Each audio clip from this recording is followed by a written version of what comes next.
You're listening to Leadership Powered by Common Sense with your host, Doug Thorpe. Here's Doug. Well, hello again, everyone. This is Doug Thorpe, and this is Leadership Powered by Common Sense. Happy to have you on board again for another episode.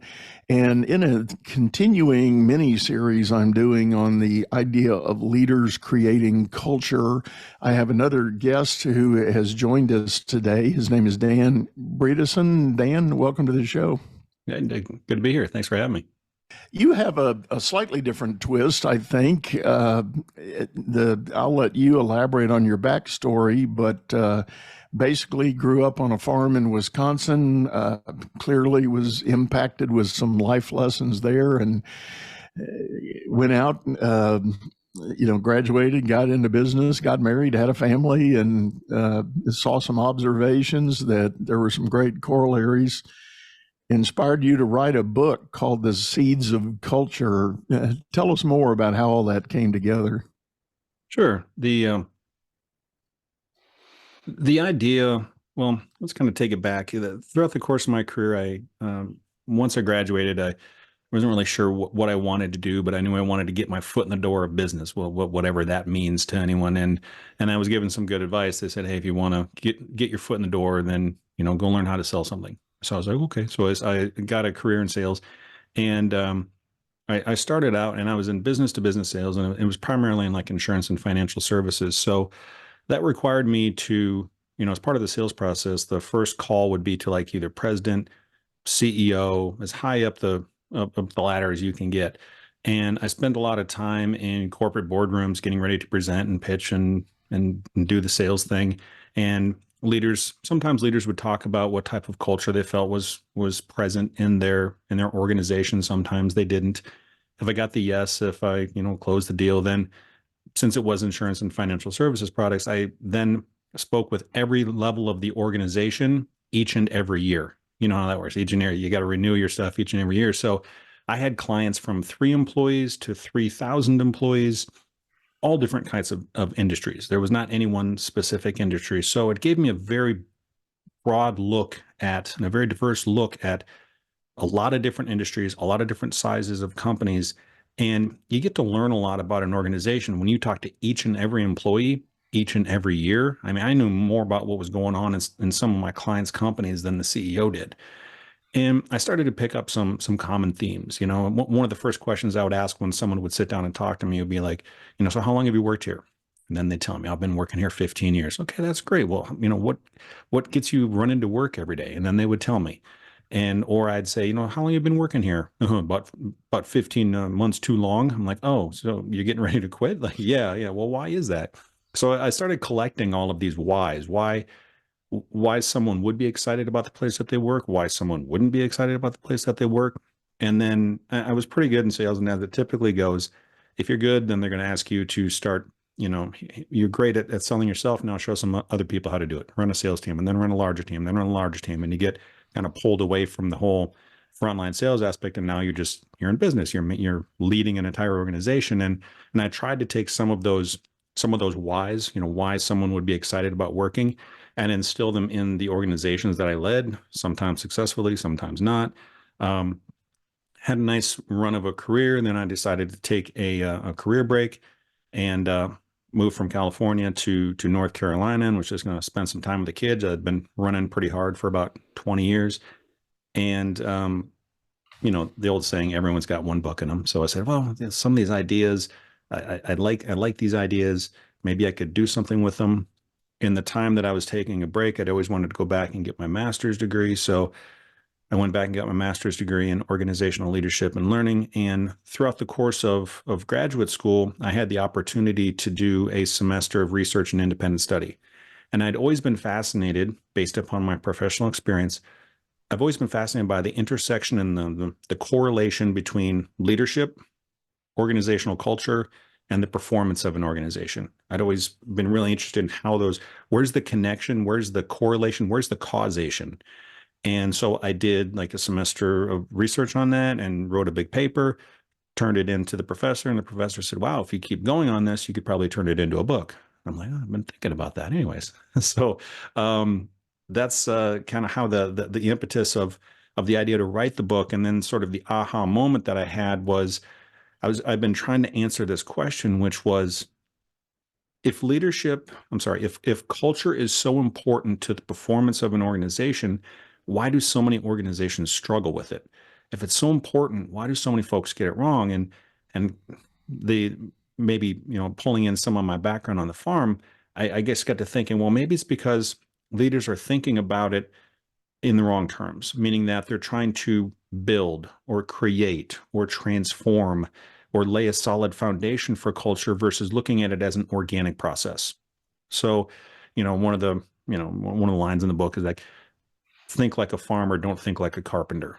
Think about what you can do to grow the culture versus trying to build it. And so that's kind of the core of the book is thinking about culture as an organic process, not a manufactured one. So. That's a very critical distinction, and I really like the way you framed that up.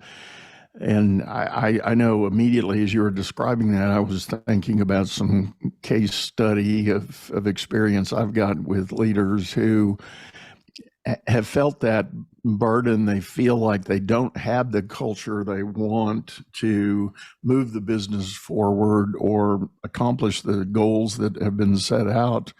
So they immediately turn to the fix-it mind. Well, let's build something. Let's create a program. Let's do a promotion. Let's have workshops. Yeah, let's form a committee. Let's hire an outside consultant to come in and do this for us. And I think inevitably where many of those efforts do fall short is that, culture is a byproduct of the people involved and how they interact and engage, and it does have to be organic. I might layer on top of what you're saying, and this is maybe where we're going. I'm speculating a bit, but clearly it is on the shoulders of the leaders to help set a vision and show up themselves in a way that is favorable for that growth of that culture, just like the farmer has to show up every day and tend the crop or do what they've got to do to let it grow organically. Yeah, the analogy that I use in the book is that like I said, I grew up in Southwest Wisconsin in the 80s and 90s, and there was this set aside program which the government would actually pay you to not plant something on in your field, and we had some neighbors that did that. It was always interesting. Stuff would still grow in the field. It just wasn't what anyone wanted. So if a leader, and I use the analogy of a leader thinking like a culture farmer, and if a field without a farmer is still going to grow something, it's just going to be a field full of weeds. And if a leader doesn't plant the right seeds of culture, title of the book, if they don't plant the right seeds of culture, you're still going to get something. It's just not going to be the type of culture that you want. It's not going to be the term that I use is a culture of commitment, which is people are there because they want to be there, not because they feel like they have to be there. When we try to force things into an organization through a program, through a committee, through whatever, you may get a culture of compliance, but you're not going to get a culture of commitment. And if people are just complying with whatever it is that you're mandating on them, they're not going to go the extra mile. They're not going to go the extra mile for the organization. They're not going to go the extra mile for their fellow coworker.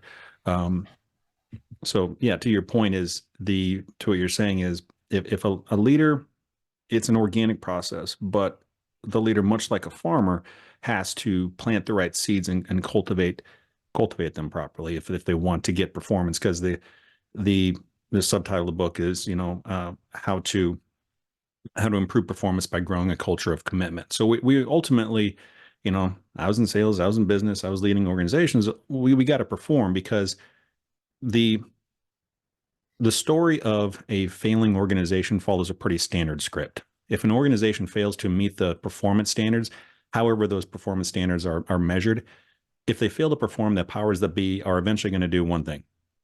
They're going to change the leader, right? So then the new leader comes in, and we've seen it thousands of times. They're standing behind a podium and they make a lot of grandiose promises up to and including that they're going to rebuild the culture, or they're going to transform the culture, or they're going to, and And that's great. And then and typically the way that a lot of organizations, from my experience that I've seen, the way that a lot of leaders go about fixing the culture of an organization is really just doing nothing more than the exact opposite of whatever the previous leader did.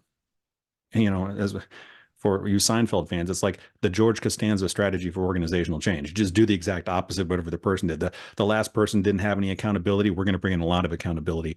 So that works during the honeymoon phase that every new leader gets over 12 to 18 months. But if you really don't address the root problem, using the analogy, the root problems that are there in the culture after the honeymoon period, people are just going to go back to doing what they did before, which was underperform.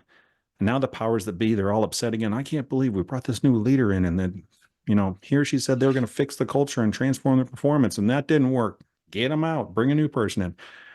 It's, you see it in sports teams, especially there's running through culture or running through coaches, you see it, you see people that are cycling through CEOs. It's, if we're not really addressing the culture appropriately, then it's going to lead to, a continued bad performance.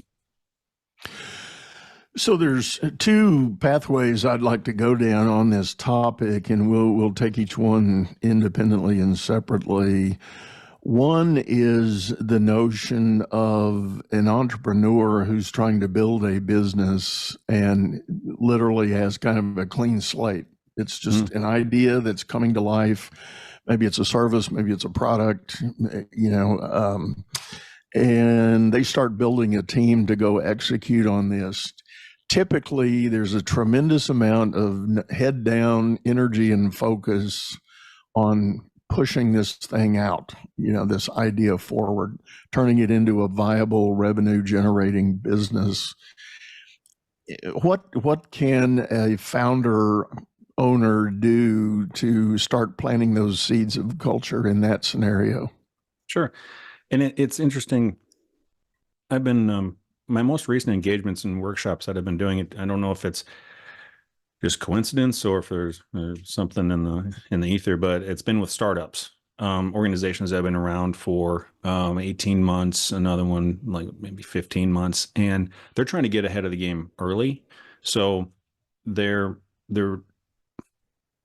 most recent one I worked with, they did a pulse survey of employee engagement, and based upon the survey results, everyone loves working there.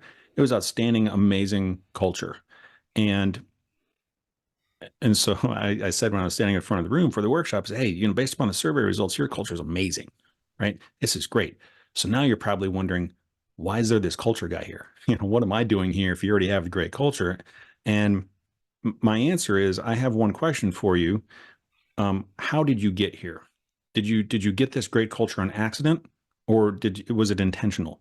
Did you just get lucky and have this great culture? Because it's really hard to scale luck. It's really hard to sustain luck. So if you just got lucky and you wound up with a great culture, then that's not going to be sustainable, right? As you look to grow, as you're now 36 months down the road, as now you're 48 months down the road. So what I would say to answer your question for that entrepreneur, startup, whatever, is really understand how culture works.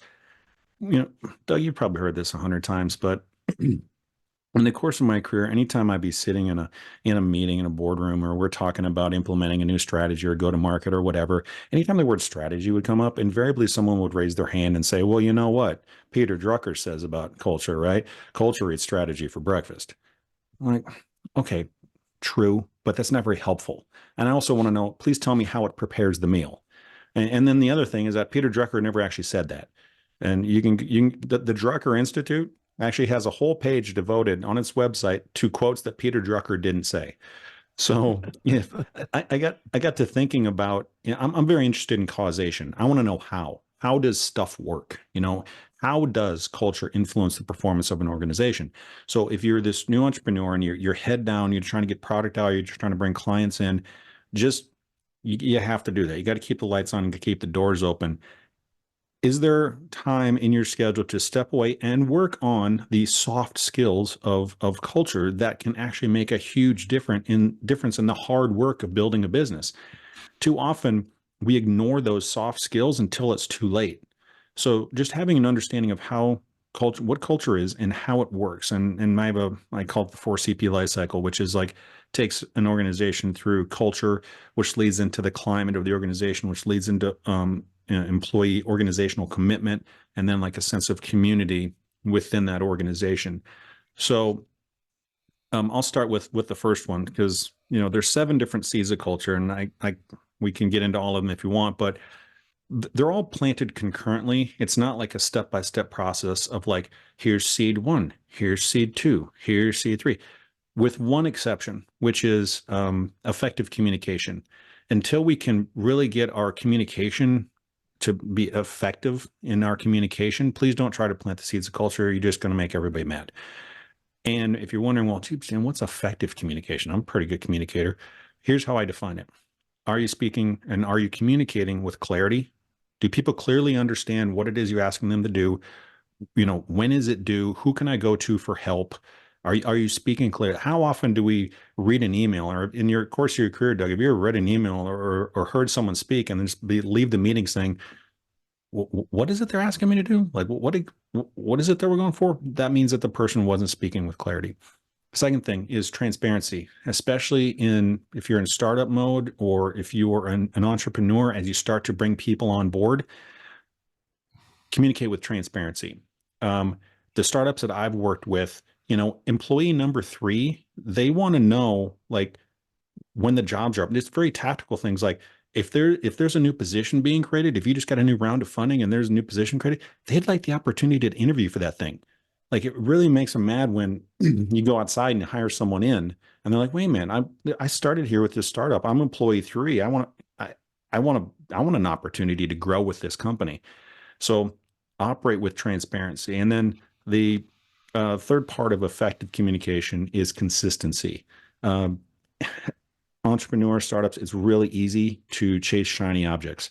Oh, we've got this new strategy over here. Oh, we got this new strategy over here. Oh, we got this week we're doing this. Next week we're doing that. If the communication isn't consistent, folks are eventually going to turn a deaf ear to it, because they're like, why should I listen to Doug this week? Because next week it's just going to be a different story anyways. So yeah.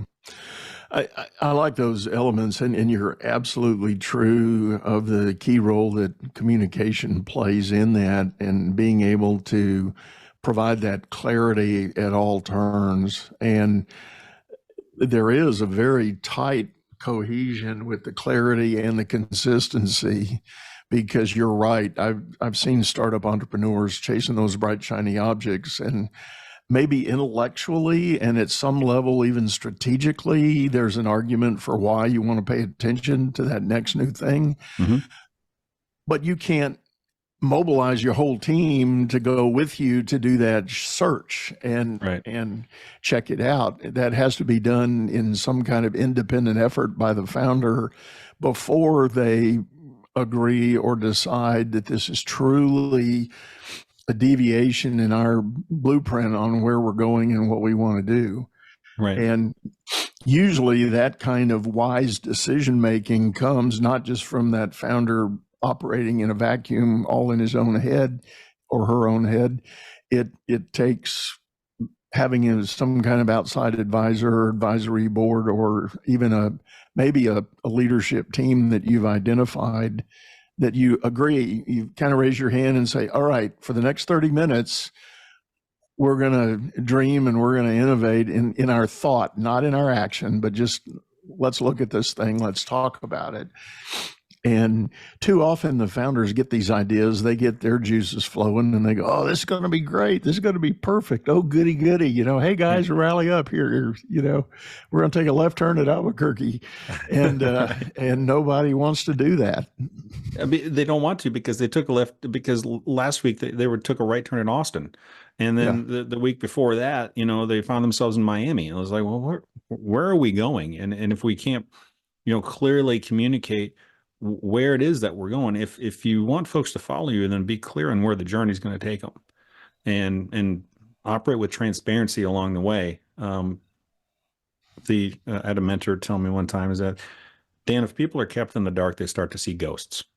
So the story that folks will make up in their head is way worse than what the truth actually is. If there's if you're trying to get into a new market, or you're trying to bring out a new product, or you hired on someone from the outside, like, be really transparent with it, because otherwise the story that folks make up in their head is so much worse than the truth. So Yeah. Well, let's put a pause on that one, and let's venture into the second scenario that I pose, and that is the leader who finds themselves inheriting a team or a whole company or a culture.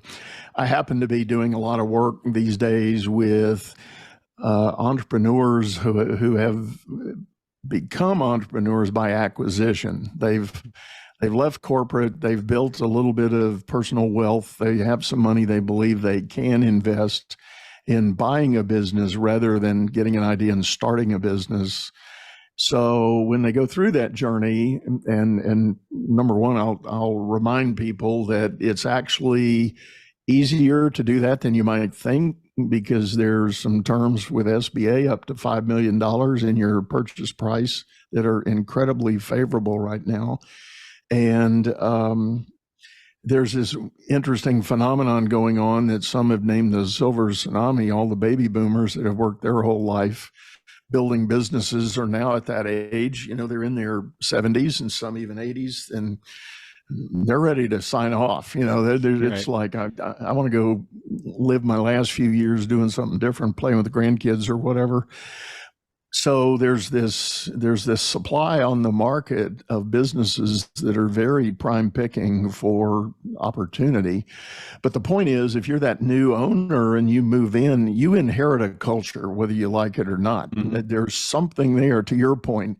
Something has grown in that field, whether it was intentional and good, or whether it was accidental and a bunch of weeds, you're going to inherit it. Yeah. So what do you say to that leader that has moved into a pre-existing condition? Sure.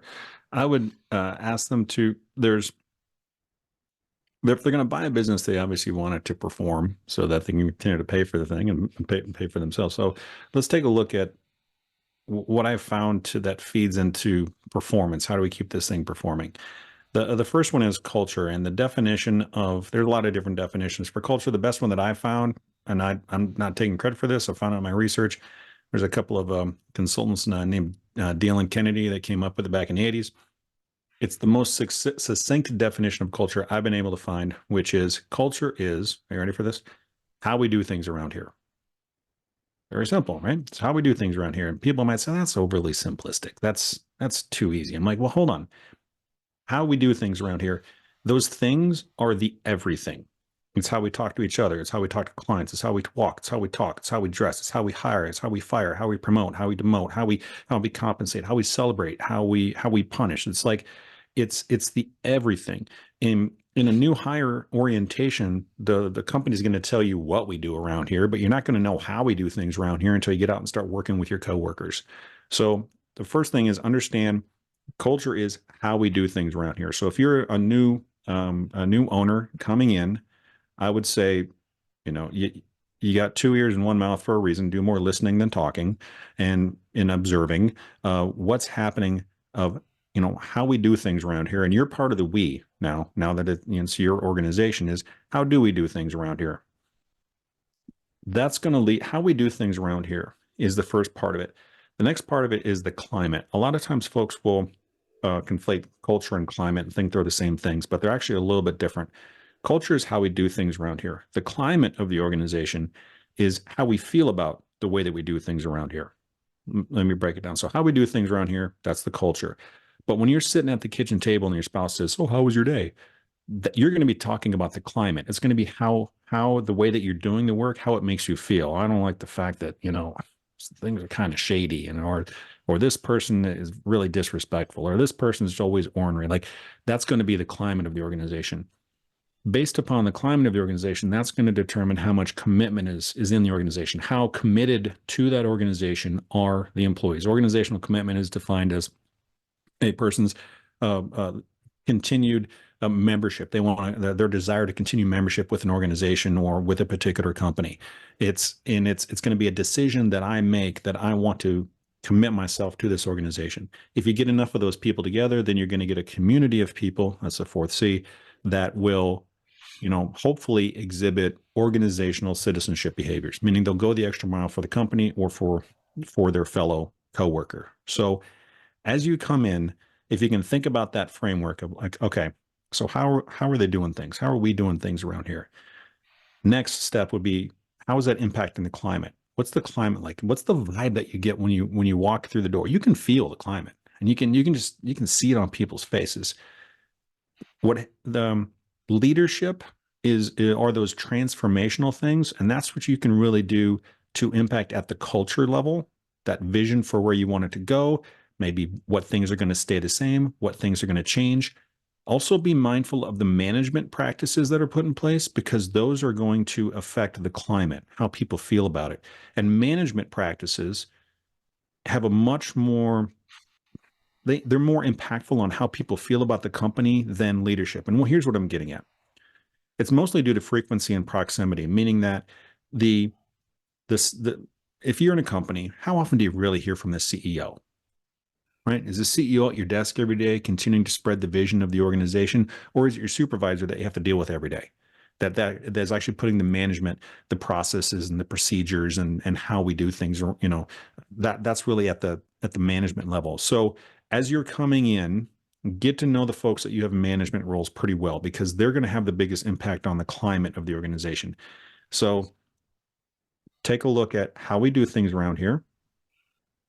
What's your leadership vision for where this is going? Get to know the managers that are in there, because they're going to be impacting the climate of the organization, how people feel about it. Are they happy? Are they sad? Are they complaining about it at happy hour, or is everything great? Because if folks are feeling good about the organization, if there's a good climate, they're more likely to commit themselves to the organization and want to maintain membership and want to actually, go the extra mile. You get enough of those people together, now you've got a community of folks who are going above and beyond and really engaged with the organization and engaged with each other. That's going to improve the performance. So for a new person coming in that just purchased an organization, think about kind of those four buckets. They're part of the life cycle of performance. So the culture, the climate, how committed are folks, and is there a sense of community in the organization? Yeah. I'm thinking of several examples that I know about. I met someone recently, late last year, who owns a large construction company in Florida. And as we were going through the tour of some of his job sites and getting to know, his organization, I asked him, I said, well, so talk to me about your company values. What is that? And he said, we only have one. I said, really? That's interesting. Okay, what's that? And he said, do the right thing. I said, okay, I like that. Elaborate. How do you manifest that in everything, in what you do? And his answer was, we do it in everything. And he did, as you kind of listed, he said, we think about it in terms of how we hire people, how we train people, how we prepare people to deploy on the job. Once they're on the job, how do we do the work? How do we support our customers? Mm-hmm. And he said, I'll give you a big example. It is, we are guilty by association. In big construction, you goof up a piece of the job, it's going to cost you some money to fix it, but you find a way to put that cost in another line item somewhere in the budget. And you get your payback for having to do that fix. He said, guess what? I don't do that here at my company. If we screw up, we eat the cost.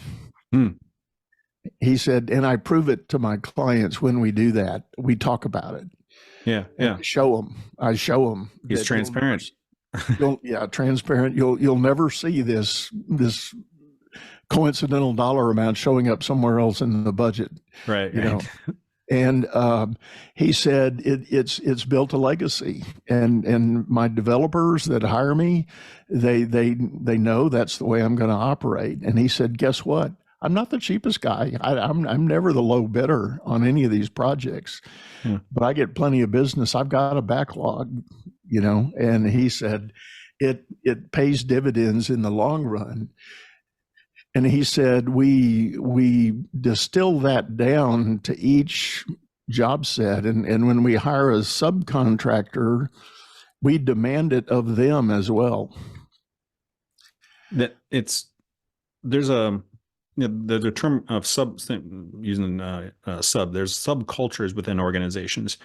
And so that could be a particular division, a particular department. Let's say you've got a large organization, but Location, the subculture is going to be, it can be different than what the larger culture is. And the actual subculture has been proven, research shows that that is actually more influential on the performance of the organization and the individual job satisfaction of people within that unit than the larger culture. And I just go back to is like, if you're in a big company, how often do you ever really interact with the CEO? I mean, that's the person that you see talking on CNBC. It's not the person talking to you every day. It's going to be your supervisor they have to deal with every day. That's going to really influence your level of commitment to the organization.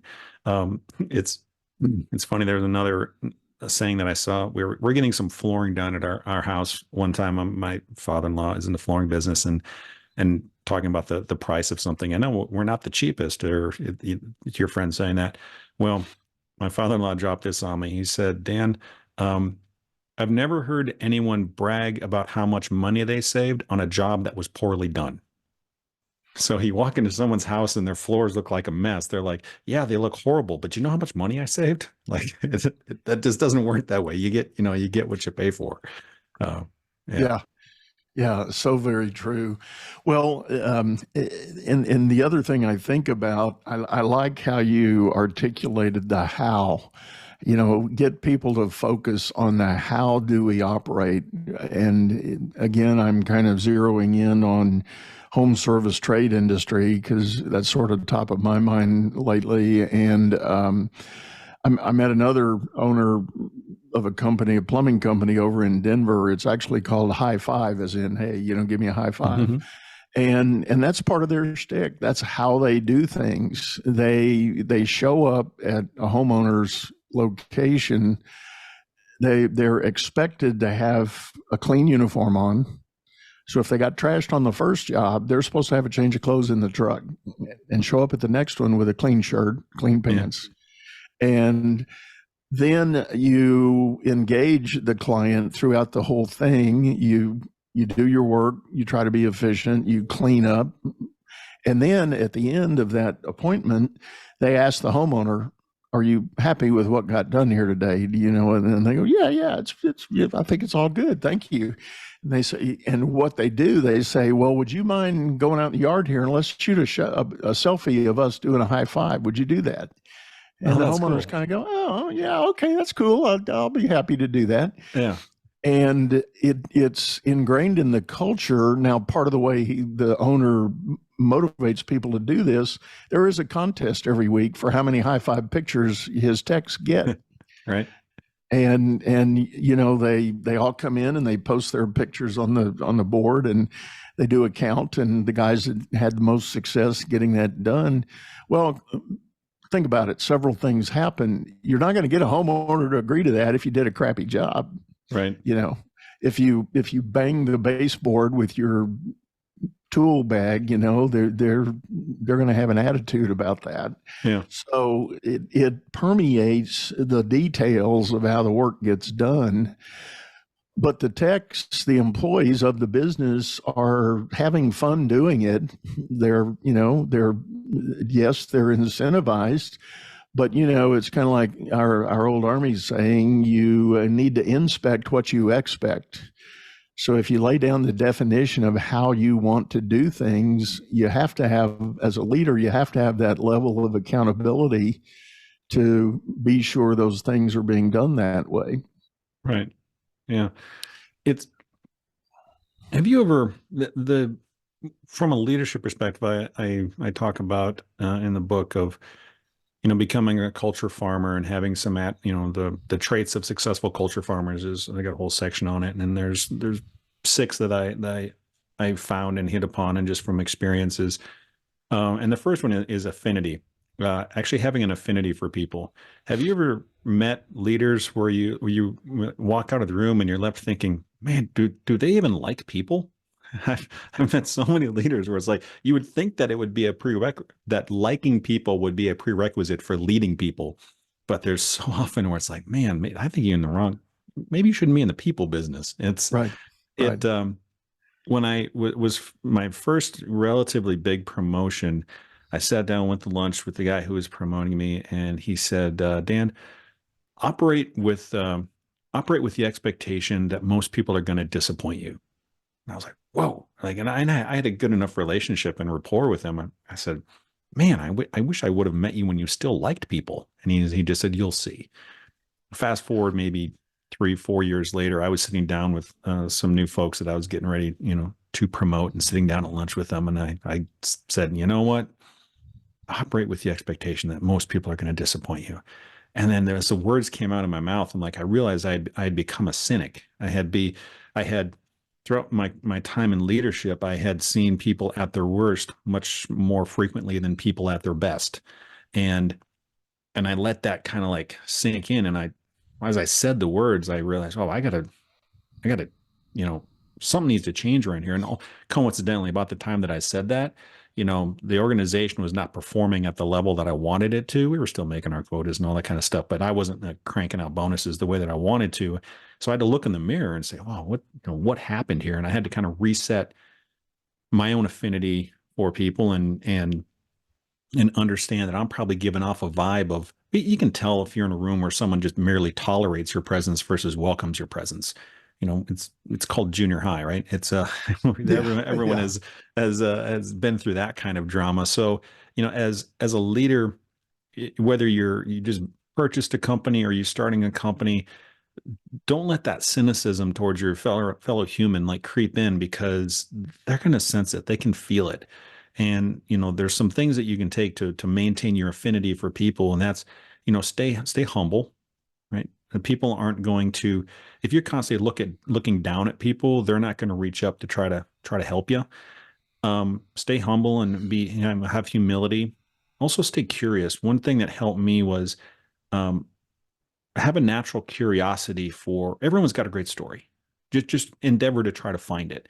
Even if, everyone's got a great story. Everyone's got something in their background. Find it.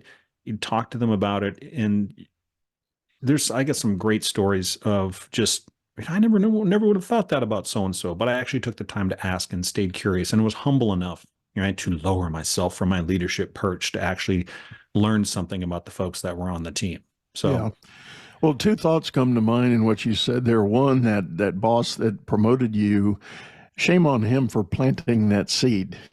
Right. I mean, that was a seed that got planted in your, future destiny there. Yeah. And it can't help but take some kind of root, and until it's eradicated, you might be prone to let it flourish. And the other thing that we're talking about here, to your point of, in bigger organizations, there's subcultures that emerge. There's a famous saying among HR folks that says people join companies but quit bosses. Yeah. And I've heard similar things like that. We've all had that experience of that person we worked for that was just a horrible experience because they were so ineffective and so bad as a boss. I even have a colleague who he once worked for me, and then we parted ways and he moved on to do some other things, but he took an HR route.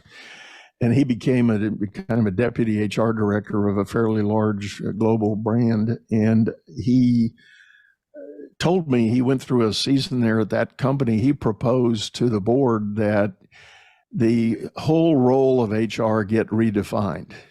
And they said, how so? What do you want to do? He said, well, traditionally we're all about compliance and risk management. He said, I think we need to change our mission. We need to fix our managers. If we can fix our managers, we won't have personnel problems. And They said, well, that's a little bit naive. And he said, well, I'm not going to tell you it's going to be absolute, but think about it. And he went back to that phrase, people join companies and quit bad bosses. And he said when he was presenting this, he said it was funny. There was a moment there, everybody around the table acknowledged they had had one of those in their career, Right. and in many cases it resulted in them resigning and moving on, because it was so bad. Right. Well, And they said, whether "Do we you think that here?" And they go, "Yeah." whether we've even if we haven't experienced a toxic culture ourselves, I mean, I would venture to guess that most people probably have at some point. They've had to experience some level of toxicity in the culture that they're working in. Even if you haven't, you know someone who has. It's it's it's inevitable, Right. because people are people, and people are going to be, they're going to have bad managers, they're going to have bad leaders. Um, and so did they do it? Then did they end up making the investment to change HR's focus to Well, one of what fixing their ended up managers? happening was this company uh, took on the federal program to support the troops in Afghanistan, and they were going to inherit control of about 50,000 contract workers in country. And they wanted him to go be the HR head over there. And they said, "Tell you what, we're going to deploy you to do this. And if you want to let that be your laboratory and you try this out, we're good with that." And so he did. And sure enough, even among a very challenging workforce, we're talking about multinational talent and at some of the lowest level of trade operations, literally hiring ditch diggers and electricians and plumbers and others to do that work. He said, sure enough, they focused a lot of energy on the training they were giving first-time supervisors, middle managers, and large team leaders, and they eliminated turnover. The historic turnover in that workforce was about 30%. Well, number one, you're in a war zone, so that kind of impacts people's attitude. Yeah. There's that. But they actually reduced the turnover to something like 12%. Wow. And had a whole lot better performance in execution of the duties. And they had some really heavy, penalties on this government contract for failure to execute. So it actually did work. And then a 2-year tour doing that, he came back and he challenged the headquarters again. He said, "Well, I look at the numbers here. I think you got to say it you worked. Put me in the lab and it worked. So what do you think? Do we want to do this?" And about that time, they turned over the C-suite and a bunch of other things started happening, and it kind of got, pushed off to the side. So anyway, it's so, it seems easier to stroke a check for a new piece of software, or stroke a check for, something that's so tangible, or build a new warehouse or buy a new truck or whatever. That it's the investment. It can be hard to make that investment in the soft skills, the intangible things. But at the end of the day, it takes people to execute, to use that new software, to drive that new truck, to work in that new warehouse. So you spend all this money building a new warehouse and buying all the forklifts and everything else that goes into it. And then the people who actually are required to execute, they're unhappy and they're quitting, and you got to spend time, effort, and energy, and you got all those millions of dollars invested in the hard, all those assets that are just sitting there. Ultimately, people have to be the ones who execute it. It's, there's a story that I have in the book of, tell the story of an individual who owned a company that was, in an essential industry. They happened to be in the trucking industry, and during COVID, he was one of those companies that they were essential workers, essential trades. They had to keep their doors open, even though that COVID was running through their organization, and they didn't really know what to do. And it was bad, especially. I mean, no one knew what to do in March and April of 2020. We're all just like, oh, what's going on? He made a conscious effort to not. And there was companies laying people off left and right. They didn't know what to do, so they just sent folks home, and we need to downsize or do whatever. A lot of people lost their jobs. Unemployment skyrockets. He did everything in his power to keep people employed, maybe shave their hours. There were some folks that could take an early retirement. They decided to do it. They thought that 2020 or 21, and it goes to the seed of culture, which is generosity. They got to December of 2020, and he was sitting with his C-suite, and he was like, we're going to pay the annual bonuses.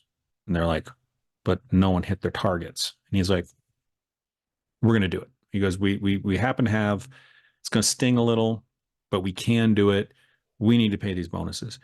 And they're like, the CFO about lost his mind. HR was wondering if this was even, possible and he's like, hey, and this is in December. He said, we're paying those annual bonuses because no one in this room is going to be affected if we don't get our annual bonus. It's not going to affect what's underneath your Christmas tree, but we can't say the same thing about the people outside of this room.